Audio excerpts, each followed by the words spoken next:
My husband came home, drunk again for the 5th time this week. "Nina, where's my food?" he demanded, his voice harsh. I heard plates shatter in the kitchen as I tried to get out of bed.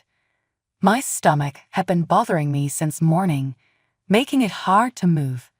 Another crash echoed from the kitchen, and I hurried toward him.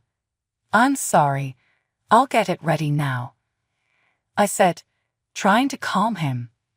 "I thought you were eating out with your workmates." He grabbed a glass and hurled it against a wall. I almost lost my footing as the glass shattered. "Even if I eat out, you should still have food ready. You're worthless. Go to hell." He stormed toward me and shoved me down. The pain in my stomach flared as I hit the floor. "This is all your fault. Every day that you, I see how miserable my life is. A useless wife who can't even cook, let alone give me a child." He walked past me, heading to our bedroom. I stayed there on the floor, trying to endure the pain. Mark always does this. He never lets me forget how worthless I am in his eyes. Maybe he's right. I haven't been able to give him the one thing he wants most: a child. We've tried everything: medical treatments, spiritual advice, but still no baby. He blames me for everything. He says I'm the problem. I struggle to get up, nearly collapsing again as the pain in my lower abdomen surged. This pain has been haunting me all week, and my period is 5 days late. The next morning, I was preparing breakfast when the doorbell rang. I opened it to see one of my husband's co-workers. "Good morning, Mrs. Hayes. Mark left his phone in my car. I wanted to return it before he heads to the office. He might have an important call." "Thank you, Mr. Ortega. I'll make sure he gets it." "You're welcome. Take care." I heard my husband approaching, and when I turned to him, his face was dark with anger. "Hey, Mark, I brought your phone back. I'll see you at the office." Mark waved at his co-worker as he drove off, but the moment the car was out of sight, he grabbed me roughly. "What are you up to?" he yelled, his grip tightening. "Mark, you're hurting me," I said, trying to pull away. His eyes were wild as if I'd committed some terrible offense. "I saw how you smiled at Jake. Are you two having an affair?" he shouted again. "What? He was just returning your phone," and I smiled out of politeness. "What's wrong with that?" He slapped me hard across the face. My jaw went numb from the blow. "And now you're talking back. If I ever catch you doing something, I will kill you." He's threatening me.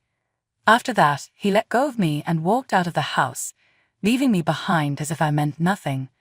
I couldn't keep it together, and the next thing I knew, I collapsed. The faint touch of light on my eyelids made me stir. When I opened my eyes, a doctor was shining a flashlight in my face. He paused and smiled. "Ah, you're awake. Don't worry. You're in stable condition." I glanced around and realized I was in the hospital. Beside me, I saw my husband. "I'll leave you two alone. I'll be back when you're ready to be discharged, Mrs. Hayes."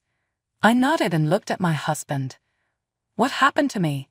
"You collapsed, and as a concerned husband, I brought you here. You should be grateful I still care enough to rush you to the hospital. It's your fault I was mad earlier, flirting with my coworker." "That's not true. I just answered your phone." "Lies.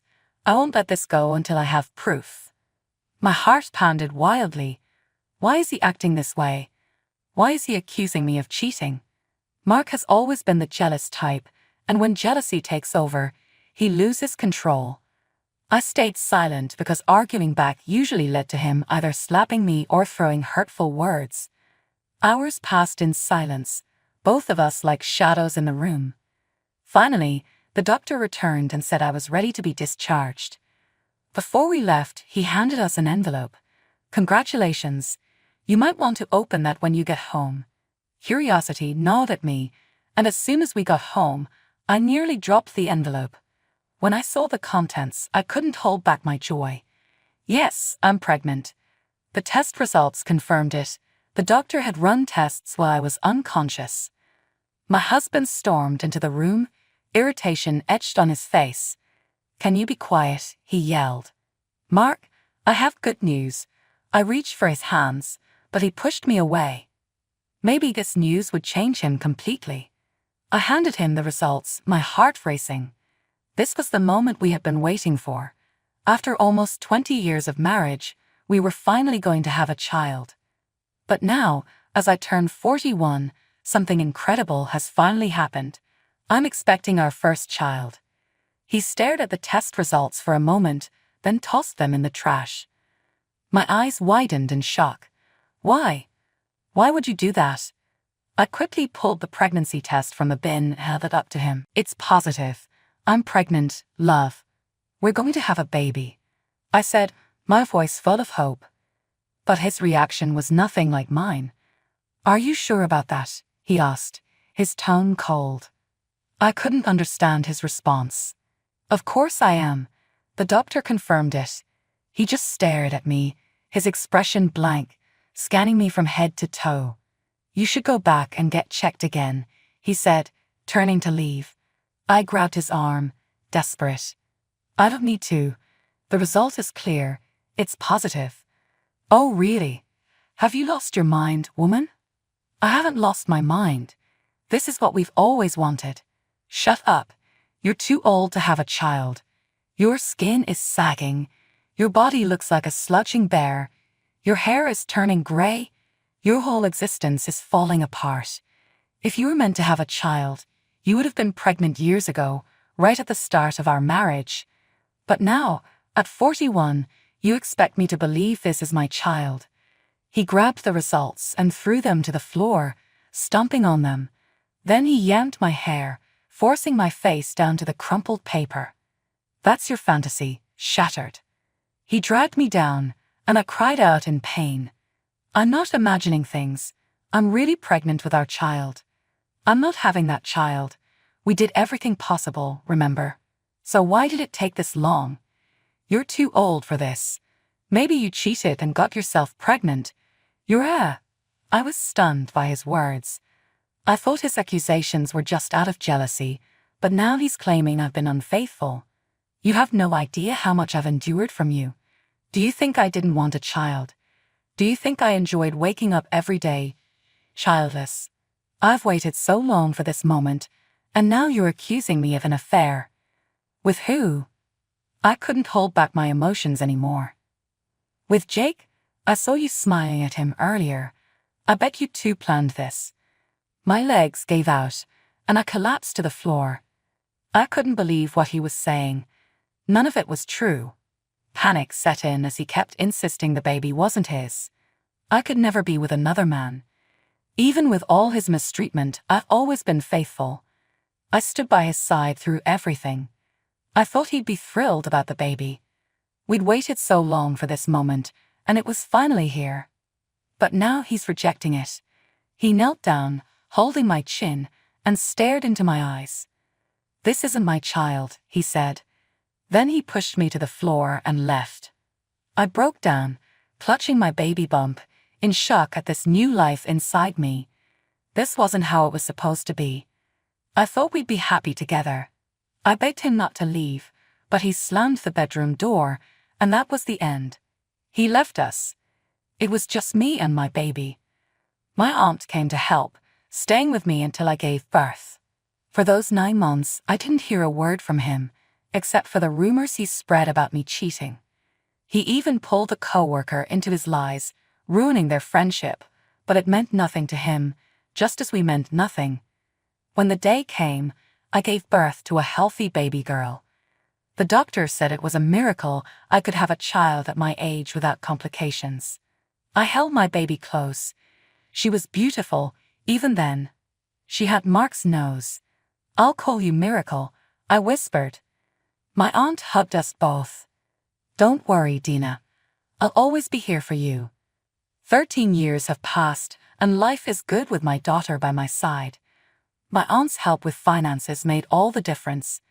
I work hard, both as an office clerk and an international tutor, to give Miracle a bright future.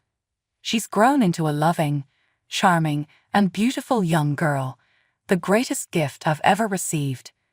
Despite everything, I'm grateful we have each other. I heard my husband is thriving as a chief engineer. It shocked me that he never filed for divorce, even though he easily could have. One evening, we were having dinner when my aunt came home late, her face full of excitement. "Dina, miracle, I have great news." "What is it?" She handed me a brochure and showed me something on her phone. "It's a casting audition for new actresses in a high-budget movie, and Miracle meets all the qualifications." My eyes widened when I realized my daughter was perfect for the role they were seeking. Tall, beautiful, with long black hair, a good singing voice, and a charming personality. I turned to her. "My love, do you want to audition?" Her smile was wide and full of pure joy. "Yes, Mother, I would love to." The next day, we went straight to the audition venue. There were so many girls lined up, but I knew in my heart that my baby had what it took. And for the lead role, the talented girl who will embody Princess Aria's character is Miracle. I cheeped so loudly that everyone turned to look at me. The audition lasted 7 hours, and then the casting director announced who got the roles. And for the lead role, the talented girl who will embody Princess Aria's character is Miracle. I cheered so loudly that everyone turned to look at me. I didn't care. My daughter was going to be a star. Filming started the very next day, and I accompanied her every single day. I was amazed by how naturally talented she was and how easily she worked with everyone. We received so many compliments from the directors and veteran actors. Miracle is such a prodigy. The future is bright for her. "She's a miracle," one of the actresses said to me. My heart swelled with pride at the praise for my daughter. Months passed, and the movie premiered. It became an instant hit, and my daughter's fame skyrocketed overnight. She was praised for her acting skills. A clip of her in one of the movie's emotional scenes went viral, and everyone was talking about her incredible talent. Her influence grew, and she amazed me even more when she decided to use a portion of her earnings to buy a small, old engineering company's building, turning it into a home for homeless children. "Mom, I'm so happy I could share my talent with the world and use it for something good. I am so proud of you, my little one. You never cease to amaze me. The world is lucky to have your talent." I hugged her tightly as we sat together in our living room. She buried her face into my chest, and I wanted her to know just how much I love her. As I looked around, I saw how our lives had changed, moving from the struggles and mistreatment I endured with my husband to this beautiful life with my daughter. I can honestly say, I wouldn't trade this for anything in the world. We were enjoying each other's company, laughing and talking, when I heard a knock at the front door. One of our maids quickly opened it, and suddenly, loud voices filled the air. "Sir, you're not allowed inside. This is private property. You have no right. I have every right to step into this house. You're trespassing." The moment I heard that, I rushed to see what was happening. "What is this all about, Mark?" My heart nearly stopped when I saw him. He looked so different. When he saw me, he rushed over, but the security guard blocked his path. "Sir, you're crossing the line. Please," he pleaded, but the guard kept pushing him back, and Mark tried to break free. Then Miracle stepped beside me, and Mark froze. He stared at her, tears streaming down his face. Miracle clung to my arm, hiding behind me. Mark moved closer, and I signaled the guard to let him through. As soon as he reached us, he dropped to his knees. Seeing him like that took me back to the days when I was in his shoes. "I'm so sorry for everything I've done to you, my love. I will forever regret all the terrible things I did. Please forgive me. Please take me back," he cried, bowing his face to the ground. His sobs were deep, like he had lost everything. He looked at me, then at our daughter. "My child, look at you. You've grown so much. I saw how amazing you were on TV. When I realized it was you, I couldn't stop crying, thinking about how much I've missed. I'm so sorry for abandoning you. You disowned me. Mark's tears fell harder when he heard our daughter's words. The regret in his voice was clear. I'm sorry. Please forgive me. You left us with nothing. You treated Mother like she was nothing to you. You never claimed me as your child because, to you, my life meant nothing. I squeezed my daughter's hand, trying to calm her down. Mark kept crying. Please help me. I have nowhere else to go. And now you come back because you're the one with nothing. Where were you when we needed you? I lost everything. My family, my career, my money, my engineering company. It's all gone. When he said that, something clicked in my mind. You owned that engineering company, didn't you? I don't own it anymore. Someone bought it for charity. I gasped at his words. Even at his lowest, he was still arrogant and disrespectful. I bought it. I bought your company for charity, my daughter clarified. Mark's eyes widened as he realized the truth. He will never have our forgiveness. If you want forgiveness, you need to earn it. Learn from your mistakes and become a better person. I'm glad a man like you didn't raise me. You've lost the chance to get your family back, your life back, to be exact. After my daughter said those words, she went inside, leaving me standing over Mark. I didn't feel pity, just a sense of peace. The trauma he caused us was finally behind me. You've lost everything, Mark. Guards, take him away. He's not welcome here again. The security guards escorted Mark away, and from that moment, Miracle and I poured ourselves into growing the charity foundation we had started. My daughter became not just famous but truly influential. We never saw Mark again, and I'll never consider his forgiveness until he learns to forgive himself for what he did to us. During our third anniversary dinner, Eli casually mentioned that our credit cards were maxed out when I brought up taking a dream vacation. It felt like a punch to the gut. We had always been careful with money, so hearing this caught me completely off guard. What do you mean the cards are maxed out? I asked, my voice trembling slightly. Eli shrugged nonchalantly. It's no big deal, babe. I've just been hitting the casino a little harder than usual lately, but it's under control. My mind was racing. How could he have racked up so much debt without me knowing? And gambling? That was a side of him I'd never seen before. Over the next few days, I dug deeper into our finances. The truth was even worse than I'd imagined.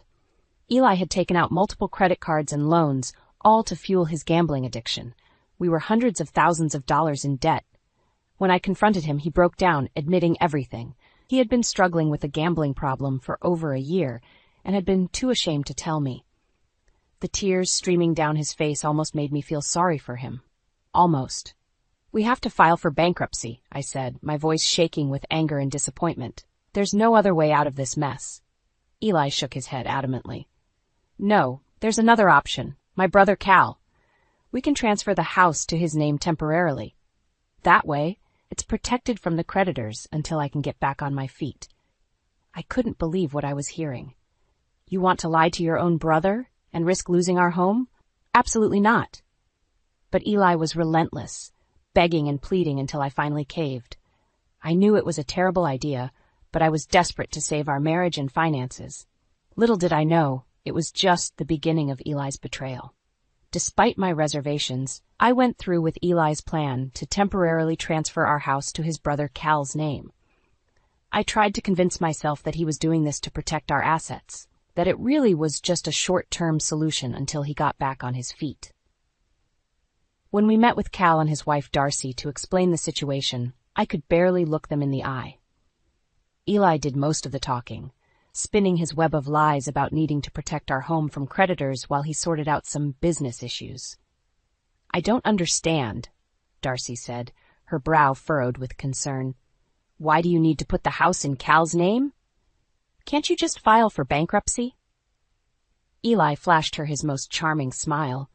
It's just a temporary measure, sweetheart. We'll have everything sorted out in a few months, and then we'll transfer it right back. You don't need to worry your pretty little head about it. I cringed at his condescending tone, but Darcy seemed to accept his explanation. Cal, however, looked uneasy.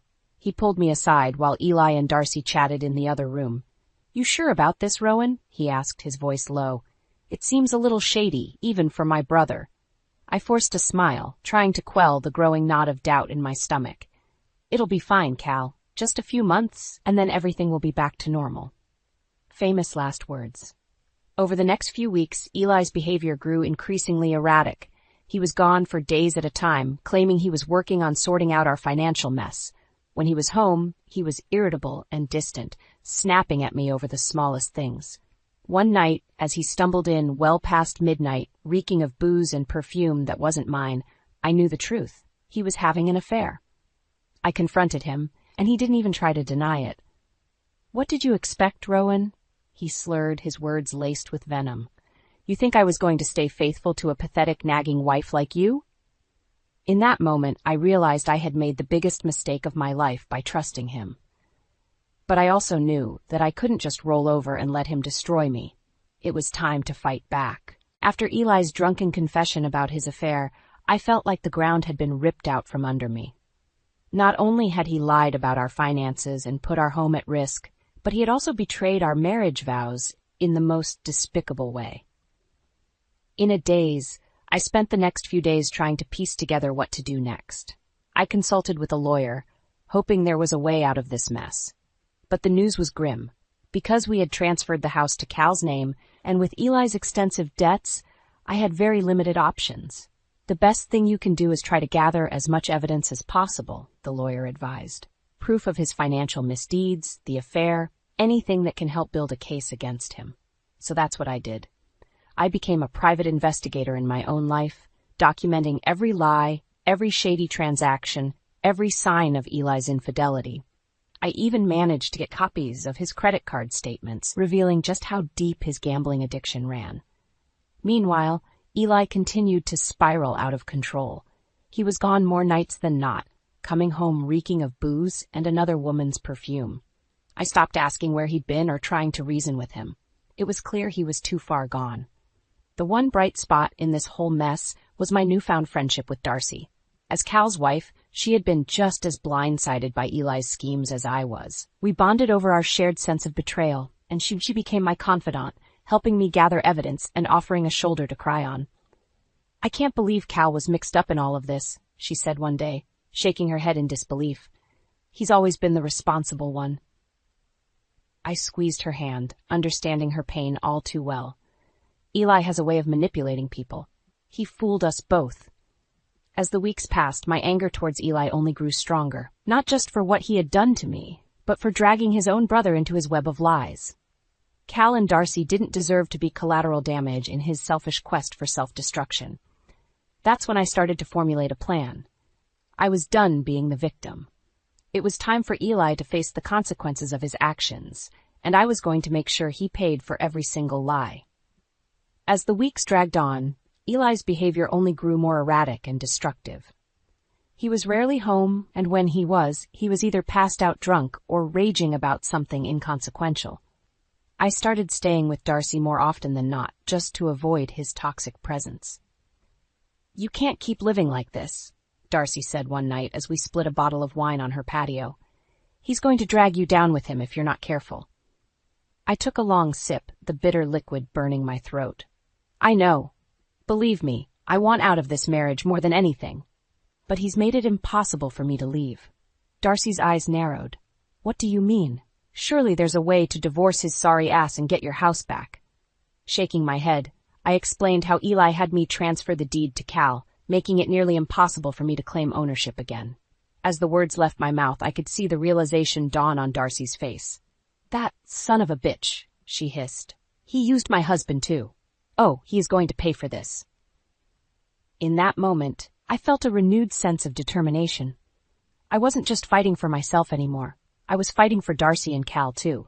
For the first time in months, I felt like I had an ally in my corner, someone who understood the depth of Eli's betrayal. Over the next few weeks, Darcy and I became co-conspirators, gathering every shred of evidence we could find against Eli. Bank statements, credit card bills, phone records, nothing was off limits. We built a mountain of proof detailing his reckless gambling, his affair, and his financial deceit. "We're going to nail that bastard to the wall," Darcy vowed, her voice steely with resolve. I believed her. With each new piece of evidence we uncovered, I could feel the shackles of Eli's control loosening. I was no longer a helpless victim. I was a woman on a mission for justice. The final straw came when I stumbled across a receipt for an expensive piece of jewelry, clearly a gift for his mistress. As I stared at the damning slip of paper, something inside me snapped. I was done being the scorned wife, crying in the shadows while Eli flaunted his infidelity. It was time to burn his world to the ground. It was the perfect opportunity, a big family gathering at Cal and Darcy's house for Darcy's birthday. Eli would be there, smug and oblivious as ever. But this time, I was ready for him. As everyone gathered in the backyard, laughing and making small talk, I caught Eli's eye from across the lawn. He gave me a mocking smirk, raising his beer in a mock salute. My blood boiled, but I forced a smile in return. This was all part of the plan. Once we were all settled around the patio table, I cleared my throat loudly, drawing everyone's attention. "Before we start eating, I have something to share with all of you," I announced, my voice surprisingly steady. "Something you all deserve to know." Eli shot me a warning glare, but I pressed on. "For months now, my husband has been lying to us. To all of us." I turned to Cal and Darcy, feeling a pang of guilt for what I was about to reveal. "He manipulated you into putting our house in your name, Cal, all because he's drowning in debt from his gambling addiction." Gasps rippled through the gathering as I laid out the evidence. Bank statements, credit card bills, everything Darcy and I had painstakingly gathered. Eli's face turned a mottled shade of red, but I didn't stop there. "And if that wasn't enough," I continued, "he's also been carrying on an affair for months now. With some cheap mistress, he's been showering with expensive gifts bought with money he doesn't even have." I held up the damning jewelry receipt, letting it do the talking. Eli jumped to his feet, spewing denials and curses, but no one was listening. The truth was out in the open, laid bare for everyone to see. Cal looked like he'd been punched in the gut, while Darcy was practically trembling with rage. The rest of the family just stared in stunned silence, unable to process the depth of Eli's betrayal. Through it all, I remained stoic, allowing the evidence to speak for itself. When I was finished, I turned to Eli, meeting his hate-filled glare with an icy calm.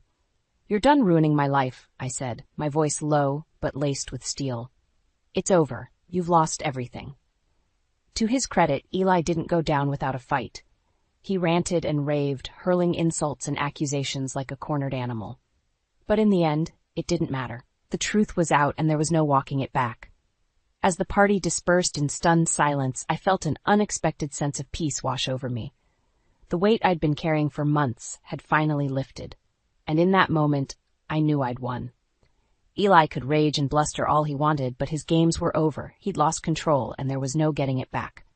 Not this time. After the explosive reveal at Darcy's birthday party, the legal battle began in earnest. With Cal's support and testimony, I hired a shark of a lawyer to take Eli down once and for all. The first order of business was getting the house back in my name. My lawyer made a strong case that the transfer to Cal had been done under false pretenses and coercion by Eli.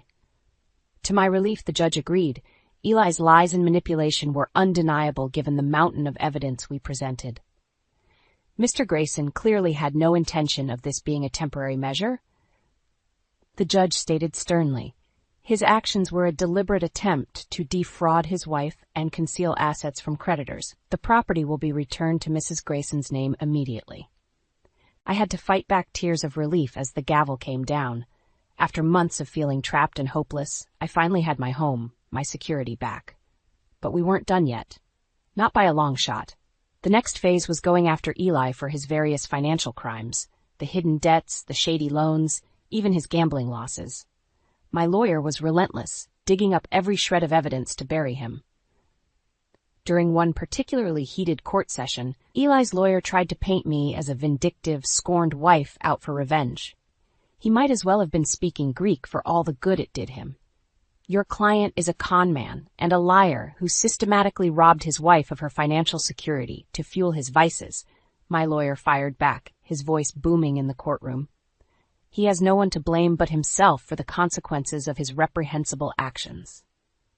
Eli shot me a venomous glare from across the room, but I simply met his gaze with an icy stare. He had no power over me anymore. In the end, the judge saw right through Eli's desperate attempts at playing the victim. He was found guilty on multiple counts of fraud, financial crimes, and concealing assets. Not only would he face potential jail time, but he was also ordered to pay me a hefty settlement, one that would ensure I never had to worry about money again. As we walked out of the courthouse that final day, Eli brushed past me, his expression a mask of pure hatred. "You're going to regret this," he hissed under his breath. "You haven't seen the last of me." I simply laughed in his face. "I already have everything I want, Eli. You've got nothing left to take from me." Finally free of his toxic grasp, I could breathe again. The long, dark tunnel of our marriage was finally behind me, and the future looked brighter than ever. Eli could make all the empty threats he wanted. He was a ghost of the past, a cautionary tale of how low a person could sink. As for me, I was just getting started on the rest of my life. In the aftermath of my legal victory over Eli, everything seemed to crumble around him at lightning speed. It was almost dizzying to watch. First, his mistress caught wind of the whole sordid affair and dropped him like a bad habit.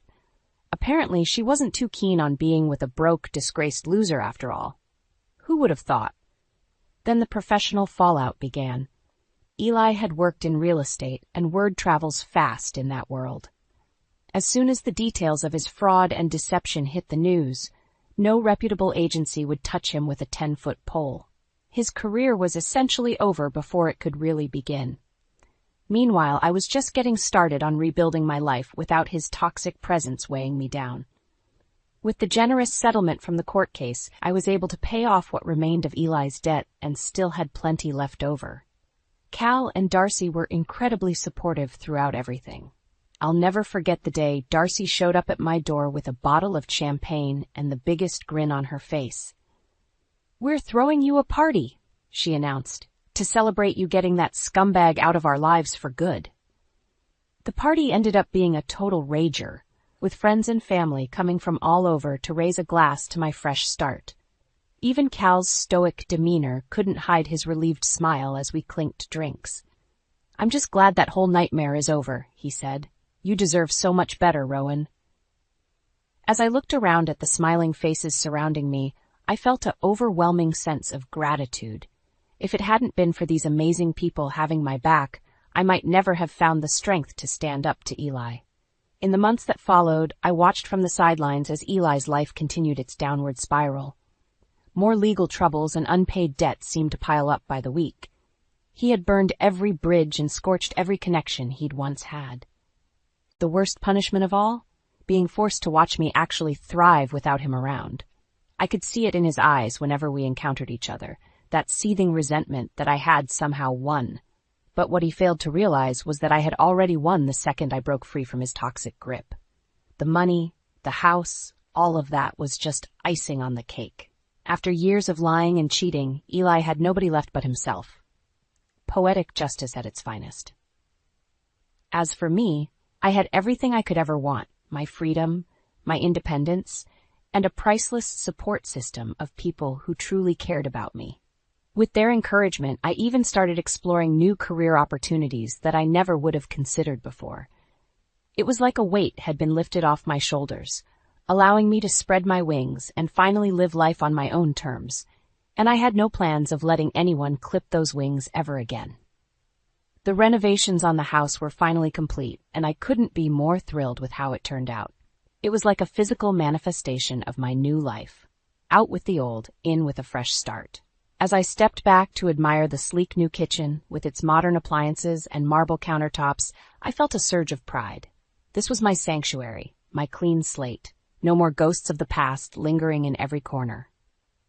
"What do you think?"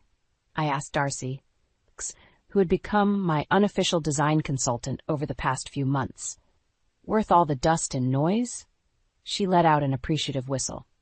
"Girl, it looks amazing. You totally nailed the whole effortlessly chic vibe." Laughing, I pulled her in for a hug. If it hadn't been for Darcy's unwavering support, I'm not sure I would have made it through those dark days intact.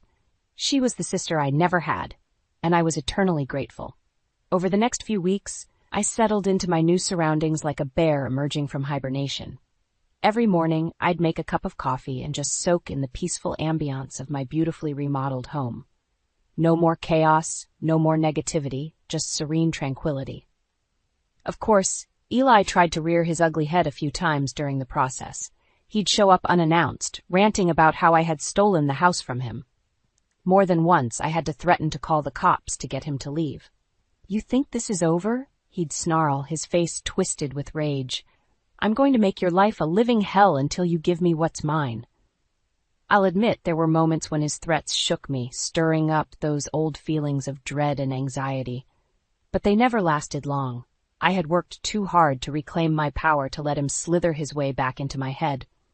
"This is my home, Eli," I stated calmly after one of his outbursts. "A home and a life that you gambled away through your own selfish actions. Whatever hell you're living in now, that's on you, buddy." Eventually, his attempts to terrorize me became less frequent until they stopped altogether. The last I heard, he had fled the state, likely to escape the mountain of debts and legal troubles still hounding him. Good riddance. As for me, my new life was just beginning. With the house situation settled and that dark chapter finally closed, I started exploring new career opportunities.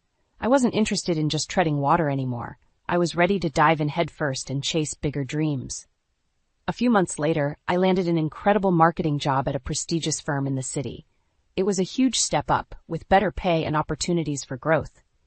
More importantly, it allowed me to flex my creativity and talent in ways I hadn't experienced in years. On my first day, as I settled into my bright, airy new office, I couldn't help but reflect on how far I'd come.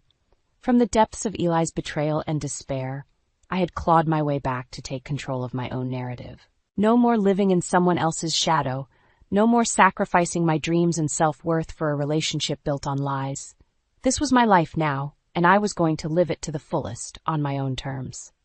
The future was a blank canvas, and I held the brush. Whatever I chose to create, to build from those ashes of my past, was entirely up to me. And this time, there was no one to stop me from painting my masterpiece.